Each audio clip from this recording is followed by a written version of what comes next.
All right, y'all. First and foremost, give all praise to Yahweh, Shem Yahweh, God, the Most High God of Abraham, Isaac, and Jacob, and his son, Hamashiach Yahweh, we know as Jesus Christ. Just a little early morning reading with Brother Phinehas. Just some early morning reading with Brother Phinehas. I ain't here to tell you nothing, okay? All right. We're going to be dealing with Ezekiel 31, all right? Ezekiel 31. But before we go into it, let's get a little context, see what's going on here. Look, subtitle, Egypt falls to Babylon's strength. Okay, so let's start here. And it came to pass, in the 7th year, in the first month, Shalakia, y'all, 7th day of the first month, that the word of the Lord came unto me, saying, Son of man, I have broken the arm of Pharaoh, king of Egypt, and lo, it shall not be bound up to be healed, to put a roller to bind it, to make it strong, to hold the sword. Now, is he literally talking about, the Pharaoh's arm is broken and he just walking around with a broken arm? It's like, I had a brother at, I'm kind of veering us off a little bit, but I had a co-worker, good brother, man, that he was telling me about, he had an injury. He fell, had an injury, and off a roof. He was doing some roofing, had an injury. He ended up going to the hospital, and they just gave him a sling and sent him back. And then like months, he still needed the sling. Year or two go by. He can't do push-ups. He's still having problems with his arm. And come to find out, he went back to the hospital. Come to find out, his arm been broken the whole time. And so now it done healed crooked where he can't do push-ups. He can't use it. It's not functioning properly. And, the doctors tell him, man, listen, man, we just gotta re-break it. We gotta re-break that arm so that it can heal properly. And that's just a quick message for y'all. Sometimes, man, you got to break it.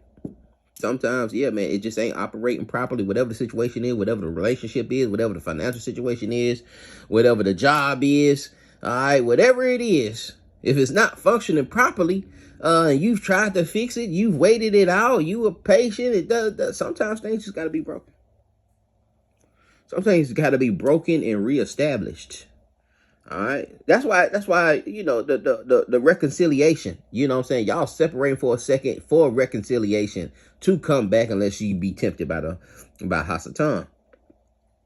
Sometimes that separation is needed. Sometimes that brokenness is needed. Sometimes the loneliness is needed.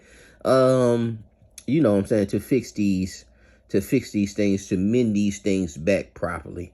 All right. That was just a little side note there. Anyway. All right, so we know Pharaoh ain't walking around with no, trying to find a sling to get his arm broken. This is all kind of allegorical talk here. Verse 22. Therefore, thus saith the Lord, just so as the Lord God, behold, I am against Pharaoh, king of Egypt, and I will break his arms, the strong and that which was broken. And I will cause the sword to fall out of his hand. I will scatter. Watch this. And I will scatter the Egyptians among the nations, and I will disperse them through the countries. That sounds familiar. And I will strengthen the arms of the king of Babylon. All right. And this letting us know, man, that the Most High, he's in all of these things, man. He's navigating every nation. His hand is on every nation. They getting punished by another nation. Say, well, God ain't dealing with that. That's him. That's him. He moved all the chess pieces. All right. And put my sword in his hand. I'm a strengthen Babylon. All right. Against the Egyptians. But I will break Pharaoh's arm, and he shall groan before him with the groanings of a deadly wounded man. He's going to be hollering. But I will strengthen the arms of the king of Babylon, and the arms of Pharaoh shall fall down. And they shall know that I am the Lord when I shall put my sword into the hand of Babylon. The Egyptians will know that I am the Lord, that I am the one true God, when I whoop they butt with the Babylonians. All right. And the hand of the king of Babylon, and he shall stretch it out upon the land of Egypt. And I will scatter the Egyptians among the nations and disperse them among the countries, and they shall know that I am the Lord. 31. And this is really what we dealing with. And it came to pass in the 11th year, and in the 3rd month, in the 1st day of the month, that the word of the Lord came unto me, saying, Son of man, speak unto Pharaoh, king of Egypt, and to his multitude, whom art thou like in thy greatness? Okay, figurative speech. You know, being a little what's the word I'm looking to? Sarcastic. I want to say, but it's another word there. It'll come to me. Facetious. All right, son of man, speak unto who? Pharaoh, king of Egypt, and to his multitude. Whom art thou like in thy greatness? Who are you like, brother? All right. Behold, the Assyrians, watch this now. Behold, the Assyrian was a cedar in Lebanon with fair branches. Who was a cedar? The Assyrians. It was a cedar in Lebanon with fair branches and with the shadowing shroud. And I think a lot of that wood, some of the best wood came from Lebanon. I think the temple was built with that wood. Of an high stature and top, and his top was among the thick boughs. The waters made him great. The deep set him up on high with her rivers running round about his plants. His plants is who? His plants are who? Who we talk about here? Assyrians. And sent out her little rivers unto all the trees of the field. Therefore his height was exalted above all the trees of the field, and his boughs were multiplied, and his branches became long because the multitude of waters when he shot forth. Okay. Now is this literal? Oh, this is not literal. This is allegorical speech. And all the fowls, verse 6, and all the fowls of heaven made their nest in his boughs, and under his branches did all the beasts of the field bring forth their young, and under his shadow dwelt all great nations. Assyrian that conquered everybody. All right. Thus was he fair in greatness in the lift of the branches, for his root was low. And he's talking to who? He's talking to the where we at? Yeah, son of man, Pharaoh, king of Egypt. Who you like, man? Why? Because I'm finna bring Babylon against you. All right, let's keep that context. Got to go back and just keep y'all refreshed. Verse 8, it says, the cedars in the garden of God could not hide him. The fir trees were not like his boughs, and the chestnut trees were not like his branches, nor any tree in the garden of God was like unto him in his beauty. I have made him fair by the multitude of his branches, so that all the trees of Eden that were in the garden of God envied him. Okay, all the trees. Who was the him? Envy who? The Syrians. The Syrians. Okay, behold, the Assyrians were like a cedar tree, fair branches, and we keep on going, we still talking about the Assyrians. All right, I have made him a fair branch. I have made him fair by the multitude of his branches, so that all the trees of Eden that were in the garden of God envied him. Is this literal? So, and if we take it that way, are we saying, because, you know, there's doctrine saying that, that there were other nations in the garden. This text is used to say that there are other nations in the garden because, you know, what's spoken here about the trees.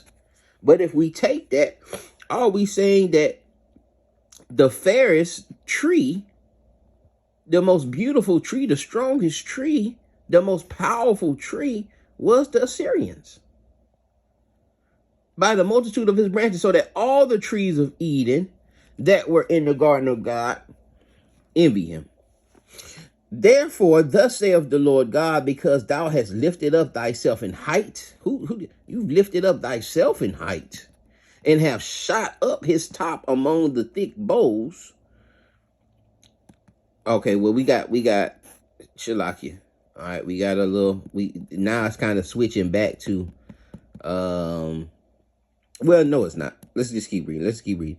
Therefore, thus saith the Lord God, because thou hast lifted up thyself in height and have shot up his top among the thick boughs, and his heart is lifted up in his height, I have therefore delivered him into the hand of the mighty one of the heathen. Okay. He shall surely deal with him. I have driven him out for wickedness. He's driven them out for wickedness, and strangers, the terrible of the nation, have cut him off and have left him upon the mountains in the valley of in all the valleys of his branches are fallen. And his boughs are broken. Shalakia. And all the rivers of the land and all the people of the earth are going down from his shadow and have left him. All right, they left him. Upon his ruin shall all the fowls of the heavens remain, and all the beasts of the field shall be upon his branches, to the end that none of all the trees by the water exalted themselves for their height, neither shoot up their top among the thick boughs, neither their trees stand up in their height. All that drink water, for they are all delivered unto death, to the nether parts of the earth. All right, that nether. What is that nether? Is we don't let these things go by us. That's why you need a study Bible too. What are we looking for? Depths. All right, depths. The depths part. All right, the nether parts, the deep parts. In the midst of the children of men, with them that go down into the pit. With them that go down into the pit. And all right, and let's look at that again. To the nether, to the deep parts of the earth. All right, talking about the grave. In the midst of the children of men, all right, and where everybody can see, with them that go down into the pit. All right, thus saith the Lord, in the day when he went down to the grave, I caused the mourning. All right, I covered the deep for him, and I restrained the floods thereof, and the great waters were stayed, and I caused Lebanon to mourn for him, and all the trees of the field fainted for him. I made the nations to shake at the sound of his fall, when I cast him down to where? Hell, with them that descended into the pit. What's that hell? All right, again, the Sheol. And, you know, I would look at that. I might place something in there to go into that, but I'm going to do a lesson on hell soon, in the different meanings. With them that descend into the pit, and all the trees of Eden, the choice and the best of Lebanon, all that drink water, shall be comforted in the nether parts of the earth. All right, in the depths of the earth. Okay. And again, all the trees, all of them that drink water. All right, this is, again, allegorical speech, kind of poetic speech. Verse 17, they also went down into hell with him unto them that be slain with the sword, and they that were his arm, that dwelt under his shadow in the midst of the heathen. To whom art thou thus like in glory and in greatness among the trees of Eden? And he goes back. This, I'm telling you, this is like poetic speech. Then he goes back, because, you know, he just read this. He's giving this whole example, right? Son of man, verse 2. Son of man, speak unto the Pharaoh, king of Egypt, and his multitude. Whom art thou like in thy greatness? And we come back and he gives this whole thing about Assyria and how he brought these folks down. And everybody was comforted when they brought them down. And he's telling them this here. He's ending the chapter with this. To whom art thou thus like in glory and in greatness among the trees of Eden? Yet shalt thou be brought down with the trees of Eden unto the nether parts of the earth. Thou shalt lie in the midst of the uncircumcised, with them that be slain by the sword. This is Pharaoh and all his multitude, saith the. This is Pharaoh and all his multitude, saith the Lord God. All right. This is Pharaoh and all his multitude, saith the Lord God. So he did all of these things. He gave you this allegory about these trees in Eden to tell you that he uses this I don't want to call it a parable. It kind of is like parabolic language, man. It kind of is like a parable to tell you that, to show that Egypt how they're going to be destroyed. All right, to show Egypt how they're going to be destroyed. And then you see here 32, Egypt's fall. Egypt allies face destruction. All right, these couple chapters are just showing you the destruction of Egypt and its fall. But I say it's doctrines that come from this text that tell you that, well, all the trees were nations, and then if the trees are nations inside of the garden, and so there were other nations there. And if there's other nations in the garden, then we'll have to say that, hey, man, Egypt and Assyria were the greatest nations that were inside of the garden. They were inside of the garden. And that can be problematic. But again, I'm not here to tell you anything. Just read the text and see if that thing holds up. See if it holds up, or if it's, it can become problematic. You know what I'm saying? So this is the early morning reading with Brother Phinehas. I ain't gonna hold y'all up, man. Just a little quick chapter. And us seeing, the Most High's moving all of these puzzle pieces. Everything's being moved and guided by him and his spirit, man. All right, so y'all be blessed, man. Hope this thing was edifying to the body. Shalom.